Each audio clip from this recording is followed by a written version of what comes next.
Welcome to Right Now with Scrivener, where writers talk about how they work, how they develop their ideas, and how they use Scrivener, the app built for long-form writing projects. I'm your host, Kirk McElhearn, author of Take Control of Scrivener. Today I'm very happy to welcome Michael Jamin. Michael is a screenwriter for TV out in Los Angeles, but Michael has also released a book of short stories, well, personal essays he calls them, A Paper Orchestra. Michael, thank you for joining me. Oh, thank you for having me. This is the first author on the Scrivener podcast who is funny. Well, I'll be the judge of that. I don't think the others aren't funny. When you talk to them, you can laugh a little bit, but you're intentionally funny. It's like you're paid to be funny, right? I better be, or else they throw me up my ass. Yeah. What are you doing here? Been writing for television since 1996. That's a long time. And you pretty much write sitcoms, right? Yeah, mostly, yeah. A few dark comedies, but yeah. How did you get into this? Well, that was my dream as a kid, was to be a sitcom writer. I remember watching Cheers as a kid and thinking, man, I would love to write on Cheers. And then so I drove out to LA after college and I, busted my butt and managed to break into the business. But years later, I wound up getting a job writing on a show called Out of Practice with Henry Winkler and Stockard Channing and Ty Burrell. And it was shot on the Cheers soundstage. There's a big plaque on the stage. And I remember thinking, oh, I made it, but I'm too late. I want to say those were the good old days of sitcoms in the 70s and the 80s when we didn't have too much TV to choose from, right? And most people watched the same thing. That's all changed a lot, hasn't it? Yeah, I mean, I got it. The golden age of sitcoms is kind of over, unfortunately. Yeah. So you've been writing these sitcoms for a long time and you decided to write this book. What prompted you to write the book? Well, I've long been a fan of David Sedaris. I just love the way he tells stories. And then at one point, I remember thinking a few years ago, I was like, what if I did that? Because as a TV writer, I think people don't understand that I don't write what I want to write. I write what people pay me to write, which is fine. It's a good way to make a living, but it's not what, if I had my choice, I'd probably write something different. And so I thought, well, what if I wrote my version of what David Sedaris does? What would that sound like? And so I'd listened to a lot of his audiobooks. Now that I was going to do this project, I started reading all his books. I ordered them off, online. I started reading them. And the first book I read, I was like, how hard is this going to be? Because I'm a TV writer. It's still writing. How hard can it possibly be? And I read his first story, and halfway through, I'm like, where's he going with this? And at the end, I was so moved by the ending, I almost threw the book across the room. I was like, this guy is fat. This is going to be so much harder than I thought. And so then I, rolled up my sleeves and I began really getting serious about learning how to write in this genre. It must feel different because not only are you writing for yourself and you're not writing someone else's character, you're writing about yourself, whether what you say is true or not, that remains to be seen, or whether you've sanded down the rough parts and you've highlighted, other things. But it's like you're in a different world writing for yourself with no, you don't have a minute per page of your screenplay. You can write as long as you want, as short as you want. It must feel kind of uncomfortable in a way. Ironically, most of my stories, if you were to read them out loud, they time out to about a half hour, which is about the length of a sitcom. So I'm just stuck there. But, when you write any kind of story, you have three problems. You got to create characters. You have to come up with a story for those characters. And then you have to figure out how best to unpack the details of the story to make it engaging.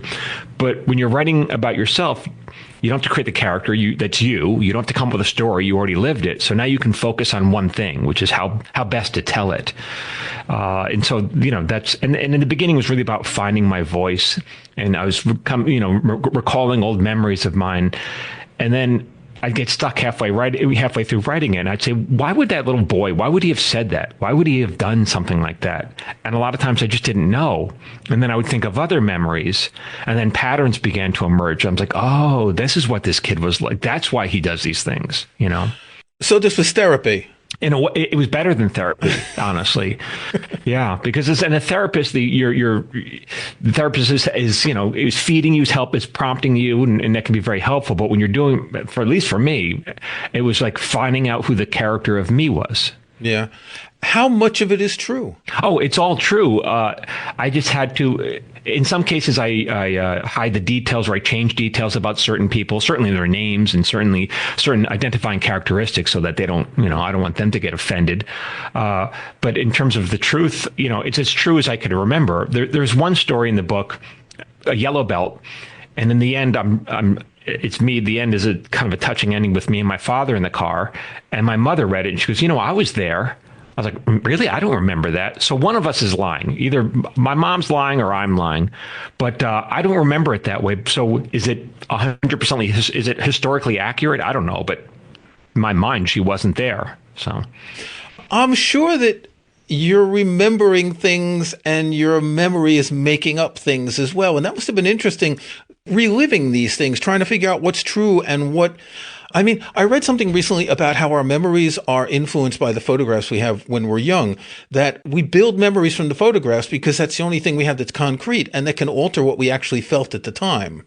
Yeah, I actually have a story in the book. The title story, Paper Orchestra, is all about memories, and it talks a little bit about that. It's about when we remember something, we're actually recalling the last time we thought about it, not the actual memory itself. Yeah. So the memory kind of changes each time, like a game of telephone. And as you recount the stories each time, before you put them down, you might change little details and you might remember things differently. So did you start out doing these in stand-up, or did you write them first and then start doing stand-up? Well, I wrote it first. And so, for example, there are moments from my childhood. I'm like 10 years old and I'm recounting dialogue between me and my mom. Now, I don't remember exactly what either of us said, but I can tell you how I felt in that scene. And so it's easy to recreate the dialogue based on how I felt. So that's true, how I felt. I want to ask you to read something from the story called Merry Jewish Christmas. This just made me break out. There were so many laugh out loud moments in this book, but this one just killed me. Can you read this paragraph? And the lore behind Hanukkah needed work too. It was all about lamp oil that was supposed to last only one day, but by some miracle burned for 8 days. Is that really a miracle, or is that just good fuel economy? When I was little, we had a container of orange juice that lasted 2 full weeks. Every morning I'd pour myself a glass, and the next day, like a magic trick, the carton somehow contained more juice than yesterday. I couldn't believe it. But after 2 weeks, I finally discovered why my Tropicana was as thin as a urine sample. My mother was just cutting it with water. That's not a miracle, that's a crime. But talking snowman and flying reindeer, now that was a miracle. That's just wonderful. And so this whole story is basically about how a Jewish kid's trying to understand what Christmas is and why the Christians get to celebrate Christmas and have gifts. And you end up going to some sort of like, not a Catskills resort, but something similar. And they're giving out free gifts and you end up with some cheap board game that they got from the thrift store or something like that. Yes, it was awful. Yeah. See, the thing, and I say in the beginning of the piece, is that Christians made a great holiday. I mean, Christmas is a great holiday, but Jews made it perfect. Because in our mind, like, we don't have to suffer through any of the bad parts of Christmas. We don't have to hang the lights. We don't have to get sap everywhere from the tree. We have to travel anywhere. And so for us, it's perfect. And when I see people hang their Christmas lights, I'm so critical. I'm like, that doesn't look good. I've never hung a Christmas light in my life, but I'm I can tell you how not to do it. I'm so judgmental when it comes to Christmas lights because I love it. So we were talking about the difference in writing for TV and writing stories for books. And you said that most of the stories came out to be about 30 minutes. I'm not sure because the page counts are a little different. I'm looking on the Kindle version, so it's not exact. But how does screenwriting inform your approach to writing stories? In the epilogue to the book, you talk about how stories have to have a 3-act structure just the way a television show or a movie does. Yeah. So in the beginning, I started writing my stories pretty much because I love David Sedaris. I was writing in... See, here's the thing about being a TV writer. As a TV writer, we're paid to be mimics. So my job is to capture the voice of whatever character is on the show, capture the tone of the show, but when I'm writing my own, like, what's my voice? And so I was reading a lot of David Sedaris, and when I started writing my pieces, I was very happy with the first couple I wrote, and then I set them aside, and then I reread them with fresh eyes a few weeks later. And I hated them. They were terrible. I felt like I was just trying to sound like him. It felt like a pale imitation of what he does. And so I was like, all right, this is terrible. I got to go back to start writing the way I know how, which is as a TV writer, as a screenwriter. So I kind of redid all the stories, and I pretty much told them as in 3-act structure for the most part. And so that's why I feel like if you read these, you could visualize it as a television show or some of the longer ones as a movie, because that's just how I've been trained. Now that you've written the stories, when you go back to writing TV, how has writing the stories changed the way you write for TV? Well, it's given me a different perspective. It hasn't changed that much. Again, it just depends on what show I'm writing on. Like, sometimes I write on very light like goofy shows, or sometimes it's a stoner show, and so that my that kind of writing doesn't apply to her writing a stoner show, but it does. It has given me a little bit more confidence in terms of digging deeper and finding out what the story's really about. How does it work? I mean, I've seen in TV series they have a writer's room. Is that the way it really works? Yeah, most TV shows have writers' rooms of around 8 to 10 people, and you sit around a table. And it's if it's a good staff, you'll laugh your ass off all day. Well, assuming you're writing for a sitcom, if you're writing for a crime drama, you won't be laughing. Well, you might still be laughing. Yeah, no, but yeah. No, I've never done a crime drama, so I could be wrong about that. But how does it work? Does each writer get a beat to write or an act to write or something? No, so it's, you have like I said, 8 or 10 writers, and someone will pitch ideas until everyone pitches ideas until the showrunner, the head writer, will say, "Oh, I like that. Let's spend a couple of days talking about that idea," and then it might take 3 to 5 days, what's called breaking the story, whereas we start figuring out all the beats on a whiteboard, the act 1 break, the act 2 break, and all that. And then when the story's finally broken, one writer or writing team will go off and write an outline, then a first draft, and a second draft. So the whole writer's room isn't involved in writing the final screenplay. Well, after that second draft comes in, then we do what's called a table draft, where all the writers, we literally go line by line and punch it up and work on it together. So it's not uncommon for a script to get a page 1 rewrite at the table. Okay. So let's say you've come up with a funny joke that was funny the first time you wrote it down or said it or whatever. After you've read through it 15 times, is it still funny? No, sometimes it's not. And so what happens is I have a writing partner in screenwriting for my TV career. I often will protect a joke by not putting it into the script, and we'll put it in the script at the last minute. That makes sense, because sometimes we do that. It kind of gets diluted like your orange juice, right? Yeah, but I mean, but sometimes it doesn't. Like sometimes a joke, this is going to kill, so it's bulletproof. But sometimes it's, you might protect it. And often if a joke just lays flat, like, when you shoot night, on show night, this thing has been tested all week long in rehearsal, and then it bombs on show night, and then you rewrite it on the floor. So with what you're doing in TV, it's not live TV like Saturday Night Live, so you even have more time, don't you? No, it depends. If you're shooting a multi-camera show like Cheers, which is shot live in front of a studio audience, that's the night you're shooting it that night. You're spending several hours shooting it, and that's it. So you can rewrite it on the floor. Are a lot of shows still done like that? Not anymore. Most shows are single camera, which means they're shot more like movies. So they'll spend a week shooting it, whereas Cheers, for example, was a multi-camera. You shoot it in one night. Okay, we're going to take a break. When we come back, we're going to talk more about your writing, and we're going to talk about how you use Scrivener.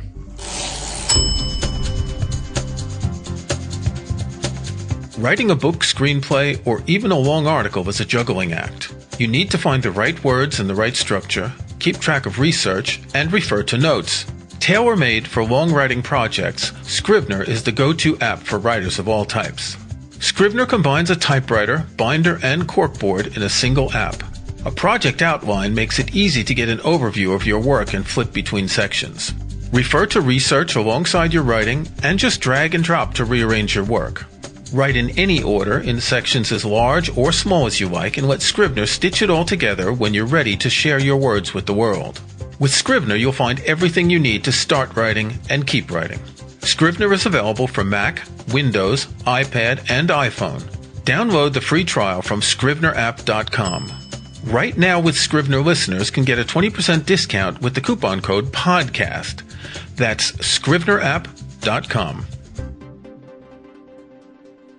You wrote this book in Scrivener. Do you use Scrivener for your TV writing or not? No, I use Final Draft, which is kind of the industry standard. Right. So I wrote most of the book like on just pages, like on the software that comes with the Mac. Yeah. And then at some point I discovered Scrivener. I hadn't, I don't know how I learned about it. And it was so helpful. Like it made it so much easier using Scrivener. So now this is what? This is about 20 odd stories. I'm looking on the Kindle here, 22 stories, something like that. I think in the book there's 17 and there's a bonus one you can get. Right. So you put each one of these into a file in Scrivener. One thing I was thinking is it's kind of like a record album. A band's got 10 songs and they have to decide what order to put them. How did you decide that order for the stories? Exactly right. And Scrivener makes it very easy because you could just drag and drop the chapters. And so we've put a lot of time into that. A part of it was I didn't want to have, so I divide all the stories into four categories. Basically, there's like childhood, there's when I was in college, there's post years after college when I was a young man, and then present day. And so I didn't want to have like two child stories back to back. I wanted to mix it up. And I also wanted it to feel like an album. When you talk about music, I wanted it to have that kind of flow. And in fact, I watched a lot of interviews by musicians to get how, just to understand their thinking, especially Roland Orzabal from Tears for Fears. I listened to him talk a lot, and Bowie talk a lot. And so I wanted to have a flow of, okay, here's a light story, here's a heavy one. This one's a really intense. Now we're going to take a break, so that it would really be I feel like a journey as an experience. But how did you choose the sequencing? Because it's not like a song where you've just got 3 minutes and you know the way one ends and the next one starts. Or did you think of that the ending of one could lead into the beginning of another?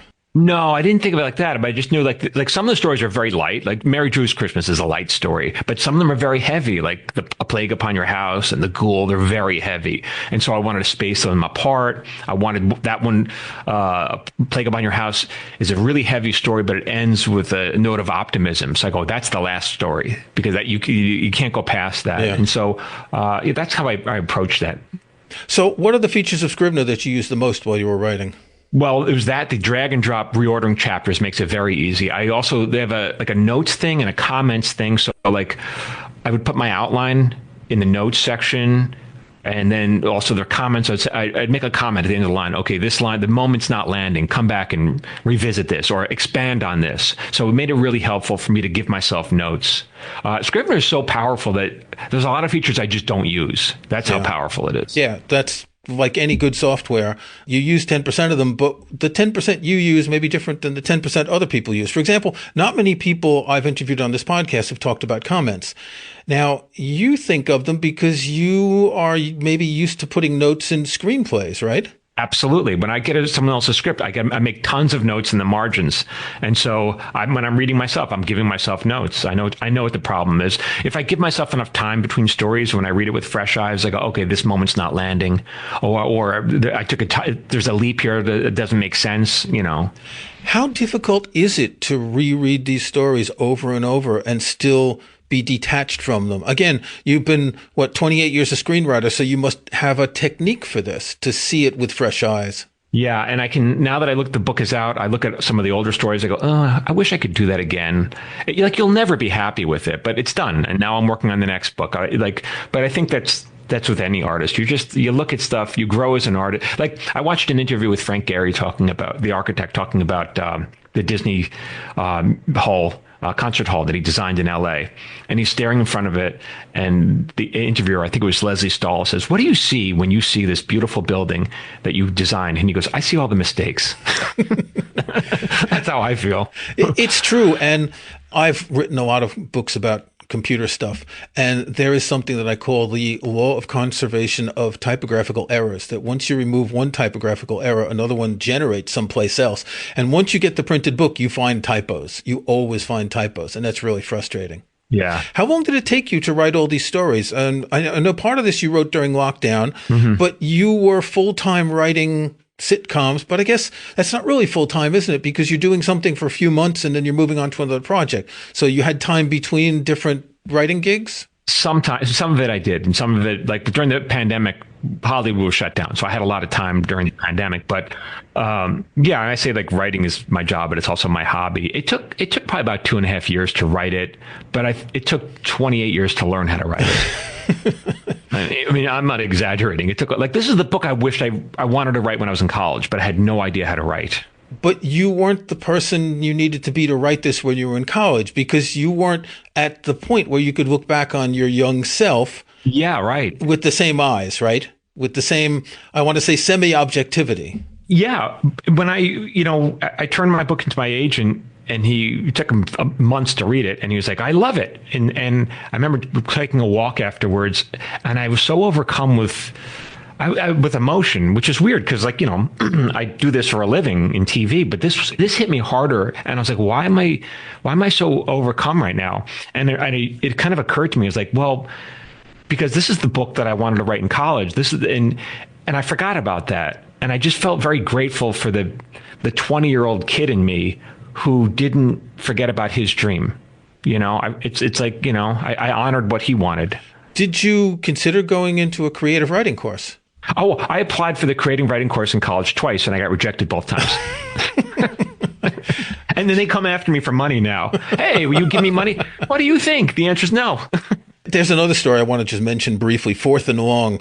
And so you ask your father, what's the difference between offsides and false starts? And he says, there are two sides to the stadium, right? If a team is offsides, one side of the stadium sees more action than the other, and that's not fair. Yeah. My dad didn't know any of this stuff either. But then why did you go to a Jets game?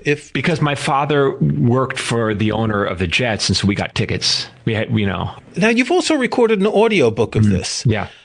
Now, you're very comfortable with speaking. It's obvious. You do a podcast. You're a writer and a speaker. But what was it like recording the audiobook? Because I'm thinking that the timing is so important with comedy. And again, this is comedy, not like stand-up, but there's still timing is important. Was it difficult to get this right when you were narrating the audiobook? Very difficult. So I met my wife, she was an actor on Just Shoot Me. So she's an actor, and then she directed the audiobook as well as produced it. And we had to do it twice because the first time we did it wrong. We recorded the whole thing, and it was because I was performing it as if I was performing on stage, which is, you're loud, you're big. But people don't listen to audiobooks that way. People listen alone, either with earbuds or they listen in their car. And so it's intimate. And so I had to redo the whole thing. So I had to change the tone of my performance. So as if I was talking to one person and I was almost in their ear. And then giving that pause so that they could process it and not go too fast, because I don't really have a sense of, are you with me or not? Especially if someone's listening in their car, like they get distracted with traffic. So it was challenging. Yeah. And do you plan to do this again? You said you're working on another book. You're definitely going to do an audiobook as well? Oh, for sure. Yeah, for sure. And the audiobook, I wanted to produce it like differently than, because I'm a TV producer. I had an image how I wanted to do it. And so I reached out to a composer that I worked with on a show called Marin, this guy named Anthony Rizzo, who I think he lives on Long Island, actually. And so I said, hey, Anthony, I got this project. Are you interested? He goes, yes. I go, I haven't even told you about it. He goes, I don't care. Whatever you're doing, I want to do. Because, we work well together. And so I gave him each chapter of the book, and I said to him, you're a musician. Tell me what this book would sound like if it were music, what the story would sound like if it were music. That was the only note. And so then he came back, which with the score for each piece has its own score, so that at the end of every piece, instead of racing on to the next book or next chapter rather, we have a music cue that carries you out for a half a minute or a minute, so that you can just sit in the emotion without having to. So you can just sit there, whatever emotion it is, if it's discomfort, if it's anger, if it's fear, grief, loss, whatever. Now you can stew in it for a little bit before moving on to the next piece. Stew in it. That sounds a little bit. Yeah. Yeah, because that's what I want. I mean, people say I couldn't, when you talk about a good book, the cliche is, I couldn't put it down. But I wanted people to put each story down. I wanted you to sit in it before moving on. We're so drilled to changing the channel and what else? It's like, no, let's sit in the moment, whatever the emotion is. It's true that one of the things about books which are short stories is I've read a story, I'm going to read the next one. And unlike reading a novel in chapters where the next chapter flows from the previous one, stories are self-contained, and you do kind of need to put it down just to appreciate what happened. Yeah, that was my goal. That's just, I want to move you so you don't want to race through it. So, simple question here. What makes something funny? Here's what makes something not funny. Talking about comedy. like the worst thing you can do to comedy is explain the joke. Because then it's gossamer. Now it's not funny anymore. So I don't know what makes something funny. I don't know. I just know what's not funny. That's an interesting thing. What I find funny in this book is when you've captured someone's behavior that's just a little bit strange, like the thing with the orange juice or the father talking about offsides and false starts and all that. Yeah. Funny can also be language, like who's on first, right? But most funny stuff is not language stuff. Most funny stuff is characters, doing things you wouldn't expect. It's unexpected, right? Or often it's just being truthful. So that's it. If you watch Larry David, when he says something, it's usually because he's saying exactly what he's thinking, and that's it. It's like the truth is like funny, because most people check it. So I often think of it as like a child. Like children are funny because they say what they don't realize they're not supposed to say that. Yeah. Okay, I like to ask my guests if they have a book that they could recommend, something they've read recently or something that's really important to you. What do you have? Oh, well, I always recommend read David Sedaris, whatever book he's writing, read it. If that guy could write a menu, and I'll read that. But would it be a funny menu? Yeah, it would be weird. It'd be very funny. Actually, if you go to restaurants these days, the menus are quite funny sometimes when they list all the ingredients for things. Yeah. Okay, Michael Jamin, your book is called A Paper Orchestra, and seriously, it's a laugh out loud book. Thanks for joining me. Thank you so much. If you enjoyed the podcast, please follow it in Apple Podcasts or your favorite podcast app. To learn more about Scrivener, go to scrivenerapp.com. Join us next month for another conversation on Right Now with Scrivener.